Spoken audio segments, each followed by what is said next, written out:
Member of the Sandinista National Liberation Front and former health minister under the FSLN administration. You have the floor. Welcome to you, Mrs. Dora Maria Tellez. Muchísimas gracias, Presidenta Med, y muchísimas gracias a la delegación para Centroamérica del Parlamento Europeo.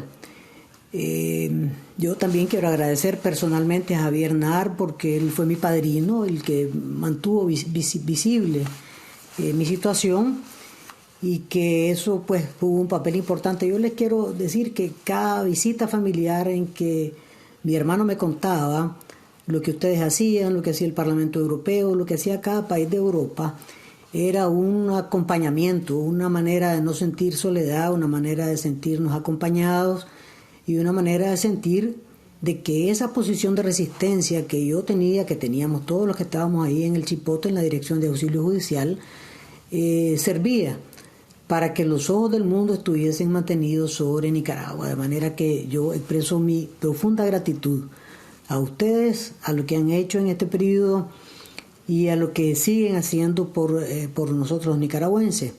Y bueno, Javier, con mucho cariño. Yo quiero también contarle de que en el juicio que se me siguió a mí y por el cual fui condenada, una de las dos pruebas que presentó el régimen en mi contra fue un segmento de la grabación de la reunión de marzo que sostuvimos con esta delegación en el año 2021.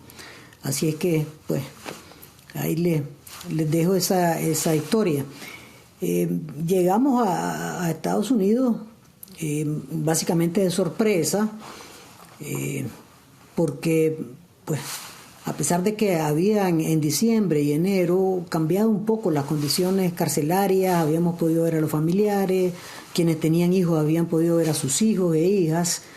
De todas maneras siempre fue una sorpresa hasta que nos encontramos pues básicamente en el aeropuerto.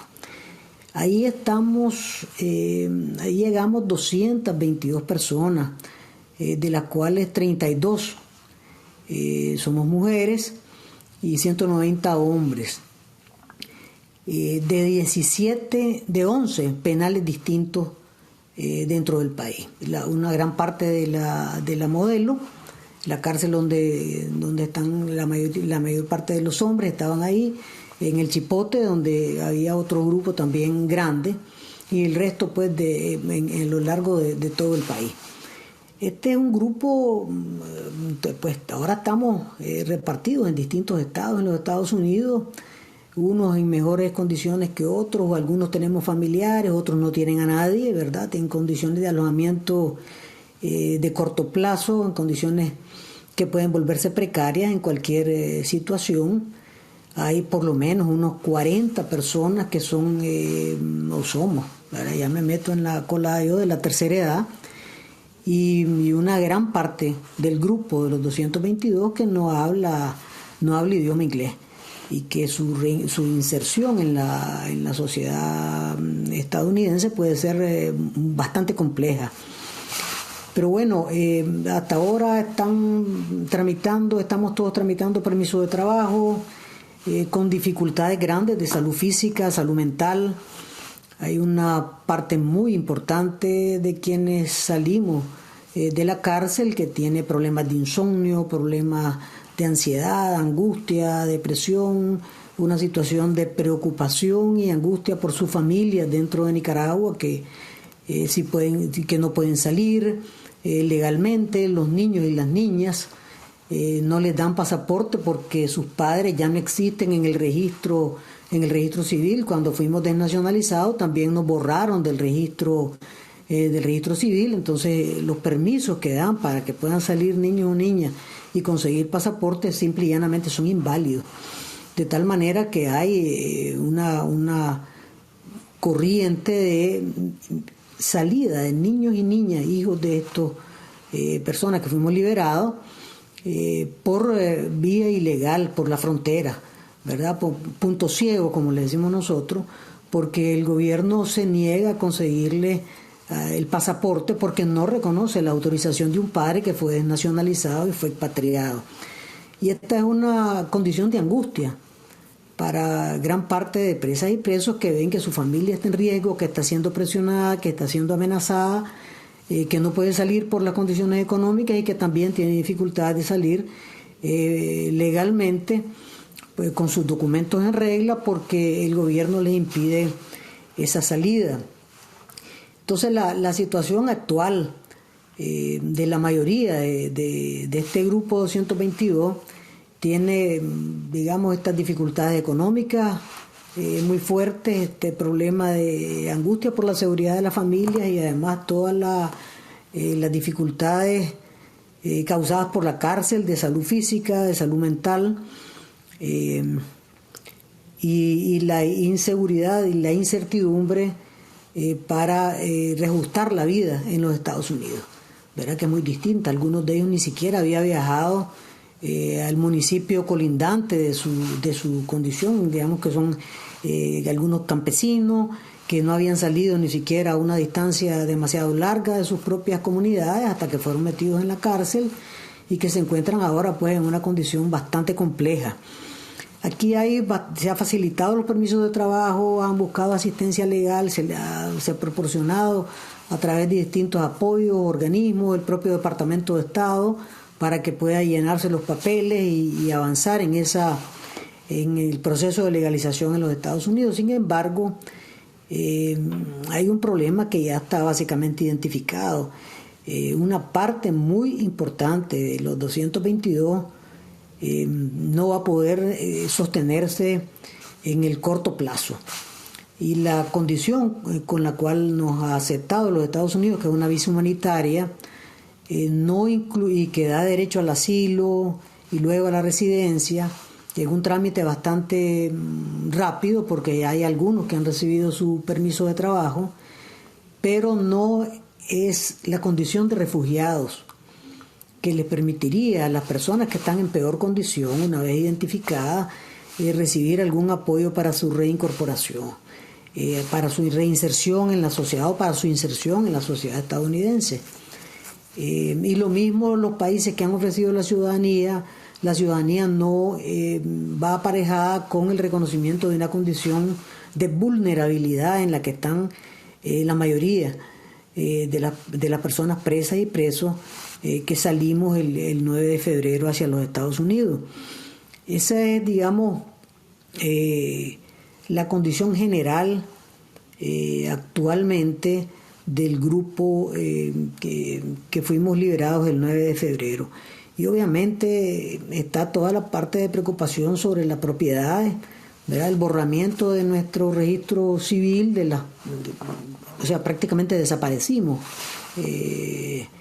completamente de existencia en el país. Esto va aparejado a toda la angustia por la situación de las propiedades, de los bienes que cada persona ha tenido o tiene su familia o sus hermanos o hermanas o padres o madres, porque la política de daño colateral que el régimen de los Ortega ha seguido no solamente golpea a quienes ellos consideran están activamente en la oposición, sino que desde hace ya un tiempo importante ha estado golpeando a personas que están simplemente en los alrededores y que les sirve para establecer la condición de régimen de terror. Es decir, las personas saben que no importa lo que hagan o no hagan oposición al régimen, están corriendo un riesgo elevado, y eso explica la enorme migración de nicaragüenses hacia los Estados Unidos, hacia Costa Rica, hacia México, hacia Panamá, hacia España, que son, digamos, los países receptores más importantes de los migrantes nicaragüenses, porque no hay una condición de seguridad. Es decir, la condición de inseguridad en Nicaragua deviene principalmente del régimen de terror que implementa los Ortega Murillo a través de la policía, una policía política, ¿verdad?, que está totalmente instrumentalizada para la represión y que ha concentrado ahora su objetivo en la persecución de la Iglesia Católica. Es decir, Nicaragua ya se convirtió en un país en donde los viacrucis de la Semana Santa, que son característicos de esta época, están prohibidos. No pueden salir de las iglesias hacia afuera, que ha sido lo tradicional, que se hagan afuera. El obispo Álvarez está en la peor de las condiciones en las cárceles en Nicaragua, junto con 37 presos políticos más. La persecución sobre sacerdotes, religiosas es completamente constante. O se les obliga al exilio, o se les impide la entrada al país, o se persiguen sus cultos. La situación de Nicaragua es sumamente grave. Bueno, ustedes le han dado seguimiento, la conocen, y gracias a la acción de la Unión Europea, de Estados Unidos, de países de la Organización de Estados Americanos, de América Latina, y a la presión que se ejerce sobre el régimen, es que fue posible la liberación nuestra, y que yo considero que junto con la resistencia del pueblo nicaragüense puede hacer posible abrir las puertas a una transición a la democracia, que es muy difícil, toda vez que la opción del régimen sigue siendo implementar una política de terror. Pero alguna puerta se ha abierto con nuestra liberación. Ese es un indicador de que el régimen no ha soportado la presión, de que ha tenido que ceder en la liberación de presas y presos políticos incondicionalmente. Nosotros éramos rehenes para ser cambiados por la legitimidad, por el reconocimiento a la legitimidad del gobierno que emerge del fraude electoral de noviembre del 2021. Pero nuestra salida es el indicador del fracaso de la estrategia de cambiar rehenes por legitimidad que implementaban los Ortega Murillo.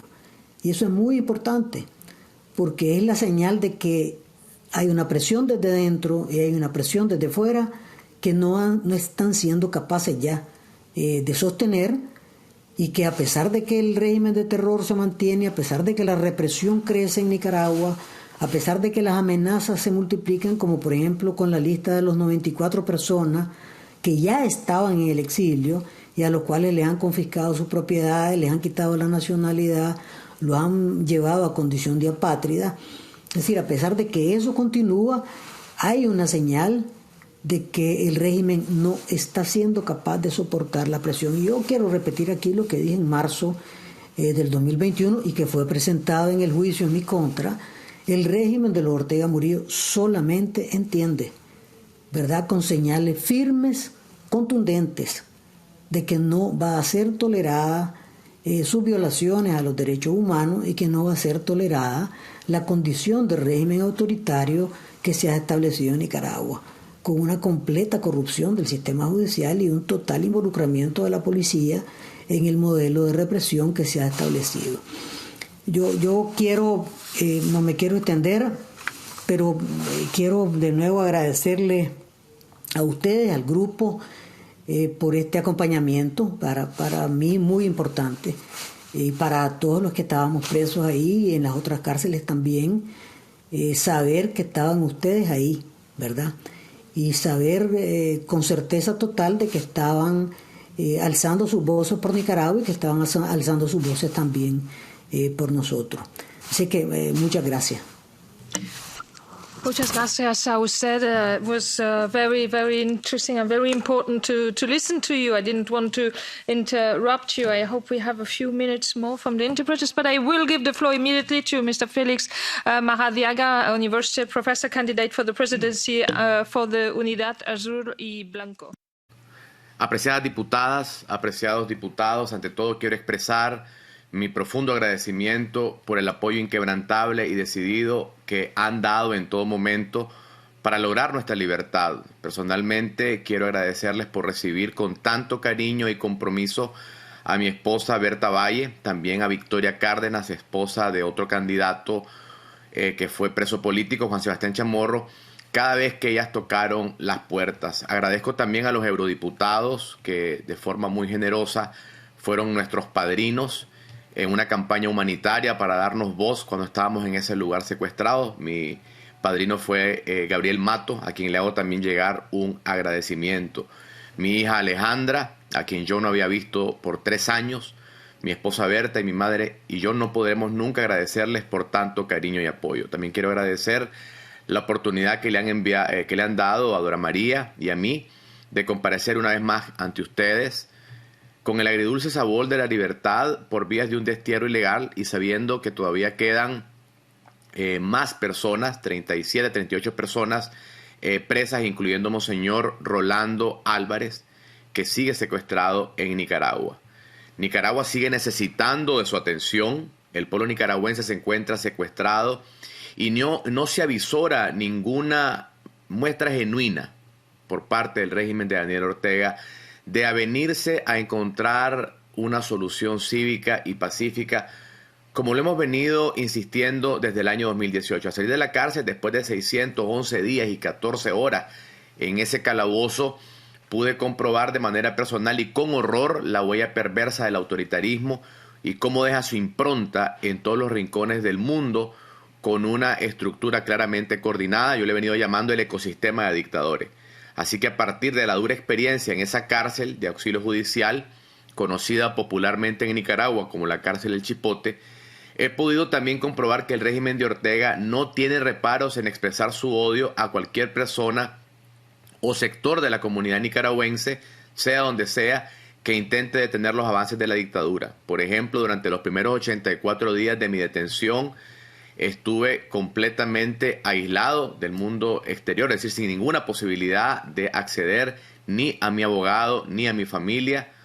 Yo fui a dar voluntariamente mi testimonio al Ministerio Público y al salir del Ministerio Público fui golpeado salvajemente por la policía, llevado luego a las cárceles del Chipote. Los primeros días, 77 días de esa primera fase en aislamiento en solitario, condición que debo decir se mantuvo durante todo el tiempo para las mujeres, es decir, los hombres que estábamos ahí, después del aislamiento en solitario de algunos meses fuimos llevados a una celda compartida, pero las mujeres se mantuvieron en aislamiento solitario, mostrando una perversidad adicional para las mujeres que estaban en esa condición. Durante todo el tiempo se nos privó de luz solar, se nos privó de todo tipo de lectura, incluso insistencia en que se nos permitiera el acceso a la Biblia para los que somos creyentes u otro material de lectura para otras personas también se prohibió. Y una serie de revisiones de la celda, ellos les llaman requisas, de forma muy humillante constantemente. Interrogatorios incesantes por casi 14 meses, es decir, de los 20 meses que estuve ahí, se mantuvieron interrogatorios permanentes y gran parte de esos interrogatorios tenían que ver, como muy bien lo recordaba Dora María, precisamente queriendo entender que por qué hacíamos estas alocuciones a organismos internacionales como por ejemplo el Parlamento Europeo, la Unión Europea. A mí se me interrogó muchísimo, por ejemplo, por mi presentación ante el Consejo de Seguridad de Naciones Unidas y algunos testimonios que había dado en foros internacionales. Pero en el Chipote estábamos arrestados no solo aquellos que nos hemos opuesto al Frente Sandinista toda la vida. También estaban ahí detenidos personas que en algún momento, como muchos nicaragüenses, creyeron en la revolución sandinista. Estaban también ahí secuestrados líderes universitarios, abogados. Mi propio abogado defensor fue arrestado y llevado a ese lugar durante muchos meses. Es parte de las 222 personas que posteriormente fuimos expatriados. Y también estaban ahí personas que incluso fueron muy destacadas en la lucha contra la anterior dictadura de Somoza. Por ejemplo, pude ver con mis propios ojos cómo la vida del general Hugo Torres se fue apagando poco a poco, a pesar de que él estaba pidiendo ayuda médica y murió en situaciones sospechosas. Hugo y yo, a pesar de venir de historias políticas distintas, como un gran caballero, siempre coincidió conmigo en la importancia de una oposición democrática que le diera voces a las distintas perspectivas políticas de Nicaragua. Y esa misma coincidencia existe en miles de nicaragüenses. Hoy la inmensa mayoría del pueblo de Nicaragua entiende que en Nicaragua no existe una disputa entre izquierdas y derechas. Hay un problema sumamente grave de aquellos que queremos los derechos humanos y aquellas personas que están violando los derechos humanos. Aquellas personas que queremos una Nicaragua democrática y aquellos que son la minoría, apoyando a una dictadura. Entonces es importante entender que el sufrimiento del pueblo de Nicaragua requiere de la solidaridad de todas las instituciones democráticas del mundo y de los actores internacionales al margen de las ideologías y que sí apuestan por un mundo de respeto, por un mundo justo. Ese sufrimiento del pueblo de Nicaragua requiere ese nivel de atención, porque también hoy, como parte de ese ecosistema global de dictadura, sufrimos por una Ucrania atacada vilmente por un régimen que es aliado de Daniel Ortega. Sufrimos por las mujeres de Irán y por los hombres de Irán que han alzado su voz para defenderlas ante la arremetida asesina de un régimen que también es aliado de Daniel Ortega. Hoy sufrimos por el valiente pueblo cubano que pese a la represión tiene un saldo de miles de presos políticos, incluso niños, que también es un régimen aliado de Daniel Ortega. Y podría seguir enumerando aliados en Venezuela, aliados en Corea del Norte y un largo etcétera e infame. Lo que está claro es que si las sociedades democráticas quieren preservar los derechos y libertades que tanto nos han costado, no podemos permanecer indiferentes ante tantos horrores. Esto va más allá, como repito, de ideología o intereses económicos, de estrategias geopolíticas. Esto va más allá del gas natural o va más allá del petróleo. Y precisamente por ello la Unión Europea es un símbolo de libertad y democracia para todos.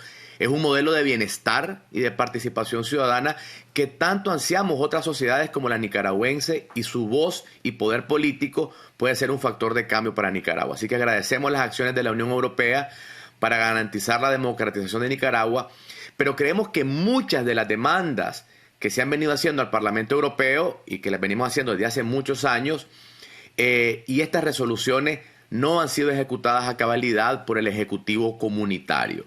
Lograr eso podría suponer el empuje que necesitamos para que el régimen acepte una solución cívica, pacífica, con garantías y seguridades para la sociedad nicaragüense. Esta solución pasa por la liberación inmediata de Monseñor Rolando Álvarez, pasa por la liberación inmediata de todos los presos políticos y por el restablecimiento de los derechos humanos en Nicaragua. Yo quisiera finalizar agradeciendo de forma especial a España por ese inmenso gesto de solidaridad y ofrecer la nacionalidad a quienes de forma arbitraria hemos sido despojados de nuestra ciudadanía nicaragüense en un acto sin precedentes a través de leyes ilegítimas que declaran apátrida no solamente a los 222 presos políticos excarcelados, sino a otros 94 nicaragüenses, incluso familiares de los excarcelados, como ha sido el caso de mi esposa, cuyo único y supuesto delito, después de ser declarada por el Estado de Nicaragua como traidora de la nación, ha sido hablar por la liberación de todos los presos políticos. Quiero también, antes de finalizar, expresar mi gran preocupación por los familiares que están aún en Nicaragua, que no se les permiten sus pasaportes, efectivamente dejándolos como una suerte de rehenes dentro de Nicaragua para impedirnos hablar internacionalmente. Creemos que este Parlamento puede jugar un rol importante con sus buenos oficios para ayudarnos a la reunificación familiar. Quiero finalizar insistiendo en que esta lucha cívica y no violenta para nosotros es fundamental. Salimos de esa cárcel sin odios en nuestro corazón, dispuestos a construir una Nicaragua en donde incluso los hijos de nuestros carceleros, los hijos e hijas de quienes nos torturaron y nos tuvieron ahí, también van a tener la oportunidad de un país libre y justo para todos los nicaragüenses sin excepción. Efectivamente, en nuestros corazones no hay odio, pero para poder hacer realidad esa visión de una Nicaragua libre, una Nicaragua justa, una Nicaragua para todos, necesitamos la solidaridad de ustedes.